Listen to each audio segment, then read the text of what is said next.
Di ako nursing. Oh, yan tama, nursing sila. Oh, yan, dalawa kayo nursing. Perfect yan sa inyo. USB. Ako si Gerald at kasama ko ang Wonderpet! Ayo!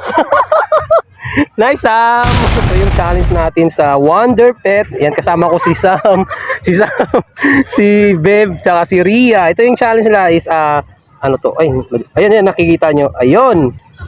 Acronym challenge tayo. So, ayan, ano nila kung ano yung meaning o ibig sabihin ng mga nito. Ito yung sagutan nila, GOAT, CEO, DNA, USB, tsaka NVD. Ayan, NVD. Okay, ito. For 200 pesos. Yung timer nyo naka-ready na? Sige, timer muna. Bibigyan ko kayo ng 2 minuto. Sige, handa nyo muna yung timer. O sige, 3 minutes. Pero bawal search sige, game. Ayan. Okay, ito. Timer start now. Ito na. Okay, game. Sige, game. Ito na. Dito yung sugat. Magtulungan na. Ito na. Saan po yan? Wait lang. Abot. Okay, game. Ayan. Uy, familiar kayo dyan. USB? Oo. CEO. Oo. Ano GOAT? DNA. DNA yung pag nagano ka, kung tunay na anak ka ba or ano ganyan. Ano yung CEO? Yung sa company ko? Oo. Ano yung company?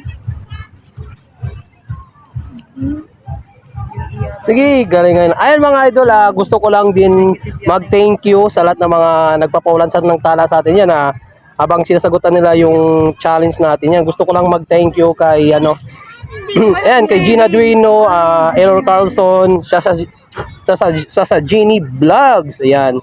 Tapos, kanino pa ba? Sobrang dami yan. Hindi ko na kayo may isa-isa sa sobrang dami yung mga lodi. Ayan, tingnan natin kung mayroong sagot. Ano yung CEO? Sa company, sa kumpanya. Ayan. Meron na sila. Executive officer? Ayan mga idol. Company. CEO sa company, ano ba? Executive officer. Ayun guys pag na-perfect niyan, 200 pesos. Kasi kanina ang galing nyo, grabe. Office or officer? CEO kasi tawag. Ayan, ito na, may mga sagot na sila. USB yung USB yung, yun, yung sinasalpak sa cellphone, sa mga computer. Acid yun!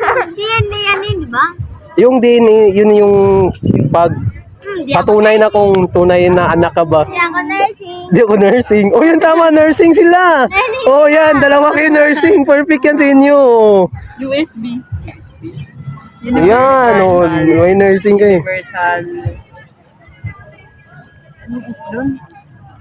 Sani.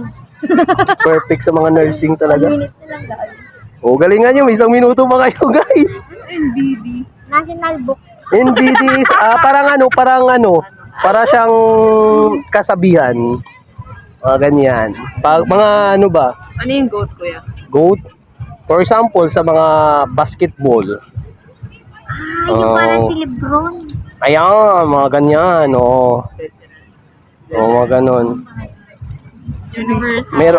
Meron na kayong 31 seconds na lang, guys. Natin to. GOAT yan sa basketball. CEO. Ang meaning, hindi yung goat na kambing yung spelling niya pang kambing. Pero yung meaning niyan, hindi ganun. Tanggapin na lang natin. Di kuya. Mahal ka. Wala. 100 ka pa. Parang sila. Ang cute ni Ria. 9, 8, 7. Ang cute ni Ria. 4, 3, 2, 1, Okay na, dali. Ayan, yan, acronym. GOAT, CEO, DNA, USB, tapos NVID. Tama. May kulang spelling. Kulang spelling, no? Ayan. Ayan mga idol, comment nyo dyan yung iba o ang tamang sagot. Pag nagustuhan nyo yung content ko, huwag nyo kalimutan i-like, i-share. Tapos mag-iwan din kayo ng thoughts. Yan mga lodi, pala ko sa lahat ulit natin piliin na maging mabuti sa kapwa. Ayan team Bye-bye na. Ayan. Thank you guys. God bless.